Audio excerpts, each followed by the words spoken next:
এই পনির আর গ্যাসে বসানো সমস্ত ভাজা মশলা সেদ্ধ করা দেখে কি কেউ বুঝতে পারছেন আমি কী বানাচ্ছি? আমি বানাচ্ছি শাহি পনির। আসলে কি হয়, উৎসব পার্বণের দিনে যখন অনেক মাছ মাংস বাড়িতে রান্না হয়, তখন যারা নিরামিষ খান এমন কোনো অতিথি থাকেন, তাহলে সেক্ষেত্রে কি হয়, শাহি পনির বেস্ট অপশান। খেতেও খুব সুন্দর হয় আর ঝটপট বানানো হয়। তো আমি এটা বানাচ্ছি এইভাবে। তেলের মধ্যে আপনাকে সব রকম গোটা গরম মশলা দিতে হবে।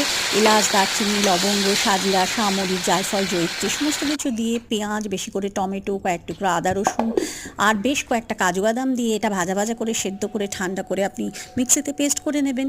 আর শাহি তখন আপনাকে কড়াইয়ের মধ্যে বাটার দিতে হবে। তারপরে এই মশলাটা দিয়ে খুব ভালো করে কষাবেন। যতক্ষণ না পর্যন্ত চারপাশ থেকে তেল বেরিয়ে আসে, যখন বেরিয়ে আসবে তখন বুঝবেন এটা কষা হয়েছে। এর সঙ্গে আপনি পনির অ্যাড করবেন, নুন মিষ্টির ব্যালেন্স দেখবেন।